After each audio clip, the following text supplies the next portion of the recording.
Hi guys, I'm Gabrielle from Clientbook. Today with me, I've got some special guests from Legacy Jewelers. We got Robby and Phil with us here today at JCK. We're going to talk a little bit about your business. So first, start me off. How long have you all been in business? We've been in business for about 5 years, but our store has been there for over 75. Awesome. I Yeah. love that. That's amazing. That's a great legacy. What does it take? You've been in the business for so long. I'm sure you've got quite a bit of a clientele built up. How did you build that trust, that reputation in the community? To be honest, we walked into a store that was already well um, involved with the community.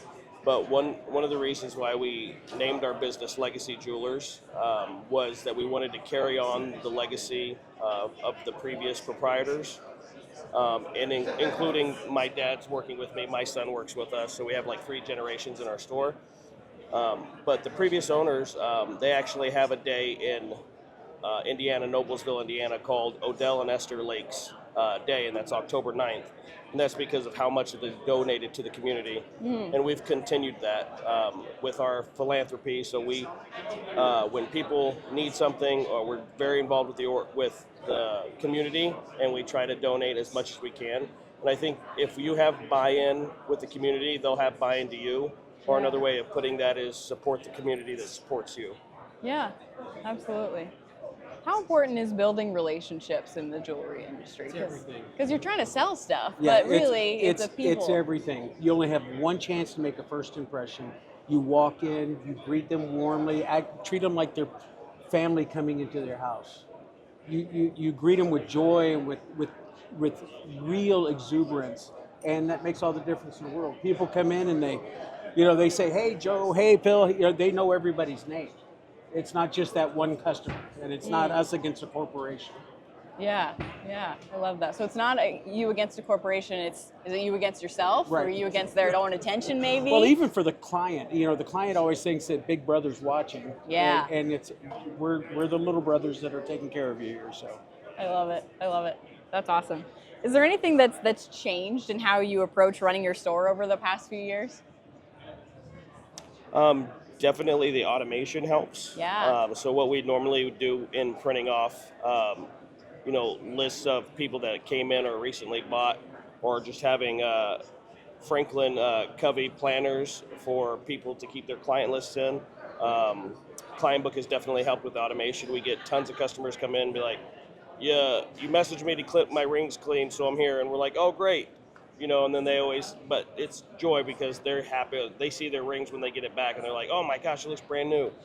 But then they also get to see what we have in stock and in store.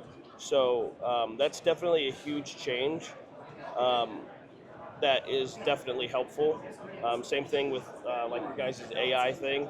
Stuff that would normally take us, a long time to query and figure out and run specific reports on, it's already doing. So that's definitely super helpful. Yeah. Adding that technology, is that hard for some sales associates who've never done it before? How do you get buy-in on these things, like whether it's technology, what other changes you have in the store? Is that tricky? Well, we have good, I say good training. I'm not the computer genius, but it is a simplified process. It's not difficult. They come in the morning, they open up their client book, they work it, and then they get back to the tasks of the day. Yeah. So, I mean, it's a very simple procedure. And I think for me because they're doing it. That's right. And I think it was easy because the buy-in was really easy to get because it worked. So they could actually see, hey, I messaged 14 people and 3 of them came in. And we've actually moved a lot of our advertising to just clienteling specifically. And it actually, last Christmas, we got all of our sales for December were in the last 2 weeks. Wow. And we were freaking out, to be honest. Right. But our staff literally client booked. They client booked to death. I mean, to death. We were looking at past sales and saying, "Hey, you got this last year.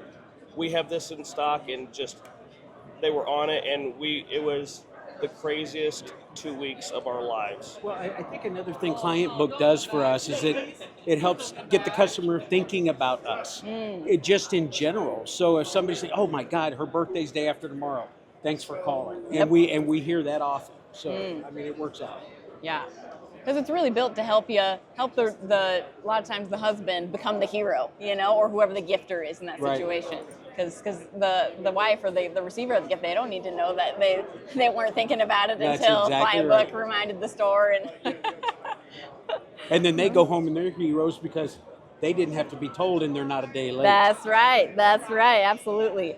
So you're using technology, but there's probably more traditional marketing that you're used to. So how do you kind of blend and balance using technology, but also some of those maybe tried and true things?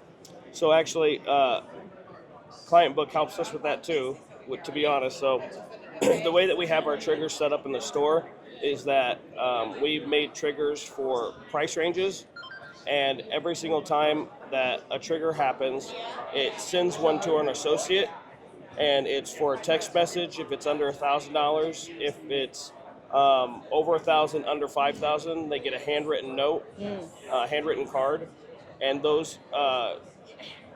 And then also for that first one, it says to assign client tags.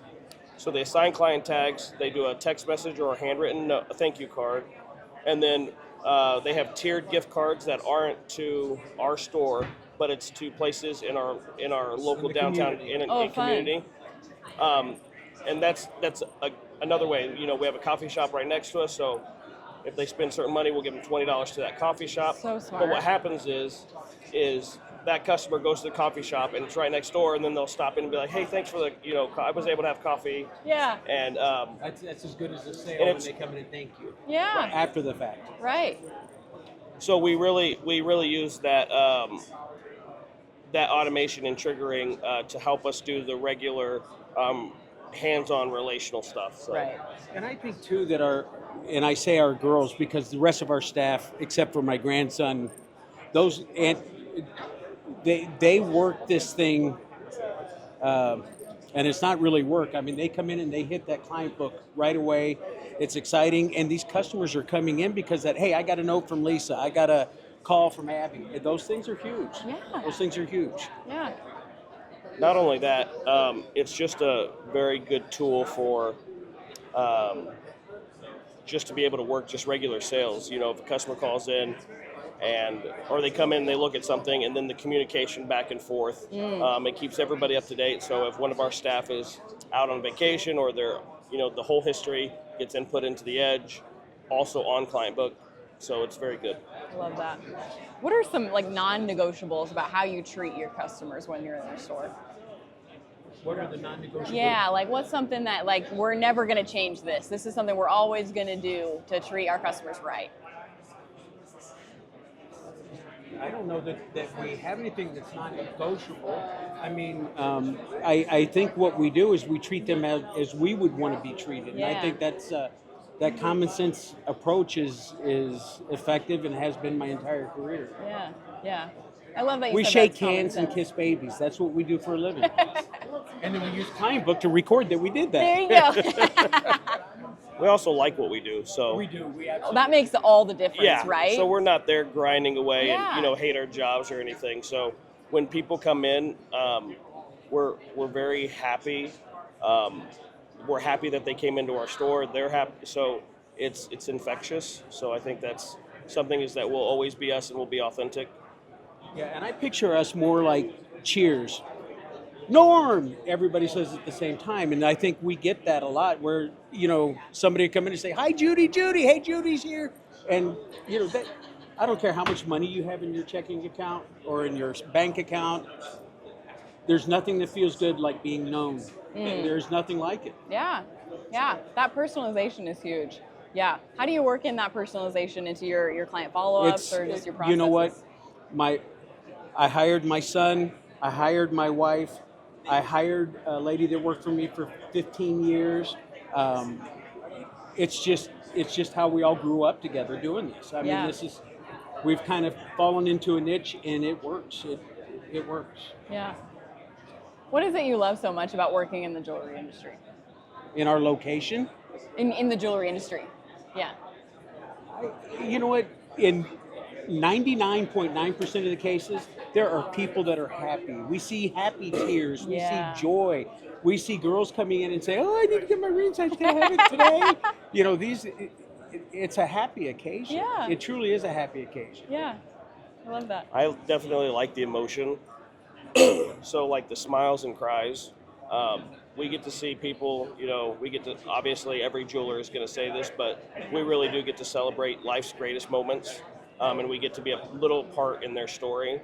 For us, we take it a little bit further. A lot of people, they will only, um, you know, speak on like the happy things, but we have people that come in and say, "Hey, this was my dad's," and they've passed. And a lot of times, most people will just stay away from that. But we try to do something else. So I'll give you an example. I had one lady that came in to our store, and she had a small peridot ring that she had to pawn off in order to get something paid. And her husband had died, and she was like, "I just want this ring back." And she was very emotional. But while I was working with her, I was like, "Would you share a memory of your husband with me?" Yeah. And she was like, "Well, honestly," she was like, "we had a vacation to Alaska, and it was amazing. I remember him being so free." And he was a police chief in Michigan, but he had passed, and we were able to get her just a small peridot ring, silver peridot ring. I mean, it was nothing. This thing didn't cost anything, but she was so blown away by us just walking into that hardship and emotion and just remembering her father together. But you know, she cried, and then that was the first time we ever did that. But that's happened multiple times where my staff has asked the people, like, "Would you be willing to share a memory?" And you know, they want to remember with people, and they want to share you know things. And I've had people say, I've had a lady tell me, I said, "Would you share?" She was getting something from her mom, and she said, "You know, my mom was a hard woman. We never saw eye to eye, and it was a very hard relationship. But this past 4 months, she had stage 4 cancer, and I feel like I finally got a mom." Aw. So Yeah. So those are like some of the things that I guess we do that are a little bit different. Yeah. Those are special moments that you're not going to find in a lot of Yeah, retail stores. they're hard, but they're enjoyable. Yeah. And I love those kinds of things. Yeah. Well, thank you so much for taking the time to talk to me today about Legacy Jewelers. Thanks for having us. You all are amazing, and you're doing awesome things in your community, and we're so blessed to have you here today. So thank you so much for taking the time. Thanks, everybody.